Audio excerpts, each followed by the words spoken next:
Hi, ഡെയ്സീസ് പാരഡൈസിലേക്ക് സ്വാഗതം. ഞാനിന്ന് ഒരു ബീഫ് കറിയാണ് ഉണ്ടാക്കാൻ പോകുന്നത്. തേങ്ങാപ്പാലൊക്കെ ചേർത്തുള്ള ഒരു ബീഫ് കറി. ഉരുളക്കിഴങ്ങും ഇതിൽ സവാള, കറിവേപ്പില രണ്ട് രീതിയിൽ അരിഞ്ഞ് വയ്ക്കണം. ഒന്ന് ബീഫിൻ്റെ കൂടെ വേവിക്കാൻ നേരത്തെ ഇടാനും, ഉരുളക്കിഴങ്ങ് അരിഞ്ഞതും പിന്നെ തേങ്ങാപ്പാൽ, ഒന്നാം പാൽ, രണ്ടാം പാൽ റെഡിയാക്കി വയ്ക്കണം.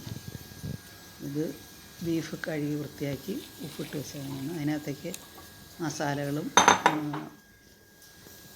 മല്ലിപ്പൊടി, മുളക് പൊടി, മഞ്ഞൾപ്പൊടി, ഗരം മസാല, ശകലം ഉപ്പിട്ടിട്ടുണ്ടല്ലോ, അത് എല്ലാം കൂടെ കൂട്ടി, പിന്നെ രണ്ടാം പാൽ, തേങ്ങ പാൽ, രണ്ടാം പാലും കൂടെ ഇതിനകത്തേക്ക് ഒഴിക്കണം. ഉരുളക്കിഴങ്ങ് അരിഞ്ഞതും എല്ലാം കൂടെ ഒന്നിച്ച് മിക്സ് ചെയ്ത് അടുപ്പത്ത് വയ്ക്കണം.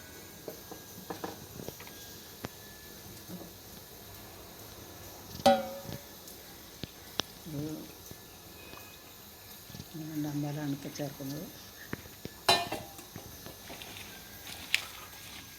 കൈ കൊണ്ട് നന്നായിട്ട് മിക്സ് ചെയ്യണം.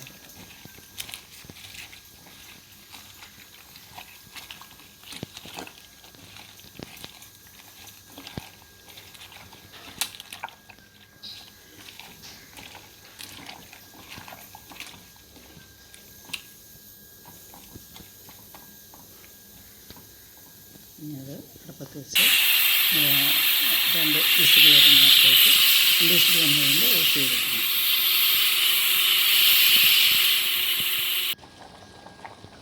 എൻ്റെ അടുപ്പ് ഒരു 10 മിനിറ്റ് കഴിയുമ്പോൾ തുറക്കാം.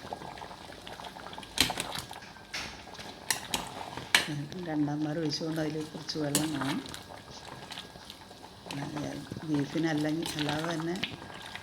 അല്ലാതെ തന്നെ അതിന് വെള്ളം ഉള്ളതാണ്. അപ്പോൾ ബീഫ് കുറച്ച് നേരം അത് വെള്ളം പറ്റിക്കണം. രണ്ടാം പാൽ ഒഴിച്ചതുകൊണ്ട് അതൊക്കെ അത് കഴിഞ്ഞ് ഒന്നാം പാൽ ഒഴിക്കണം.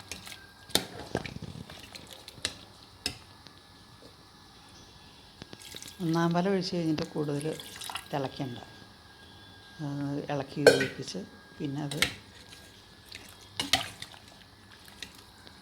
നമ്മൾ കുറച്ച് സവാളയും കറിവേപ്പിലയൊക്കെ മാറ്റി വെച്ചിട്ടുണ്ടല്ലോ, അതിൻ്റെ കൂടെ ഇഞ്ചിയും വെളുത്തുള്ളിയും കടുക് പൊട്ടിച്ച് ഒരു പാനടുപ്പത്ത് വെച്ച് അതിലേക്ക് എണ്ണ ഒഴിച്ച് വെളിച്ചെണ്ണയുടെ മൂപ്പറിയാൻ വേണ്ടി കുറച്ച് കടുക് ഇട്ടാൽ മതി. കടുകിൻ്റെ ആവശ്യമില്ല.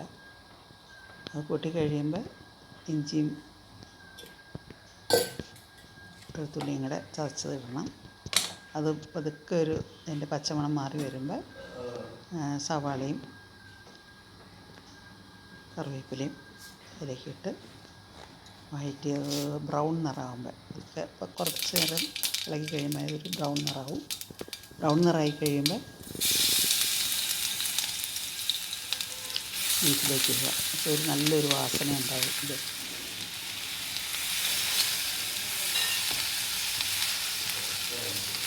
ബീഫ് വാങ്ങിക്കഴിയുമ്പോൾ തന്നെ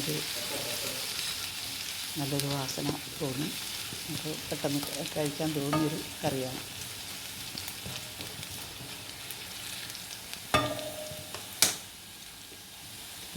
സവാളയും ചേർത്ത്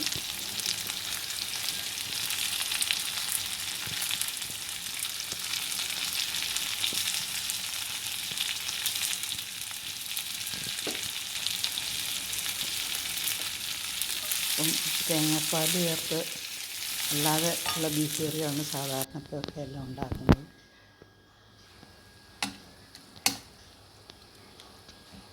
തേങ്ങാപ്പാൽ ചേർത്ത് ഉരുളക്കിഴങ്ങും ചെല്ലുമ്പോൾ ഒരു പ്രത്യേക ടേസ്റ്റാണ് ബീഫിന്.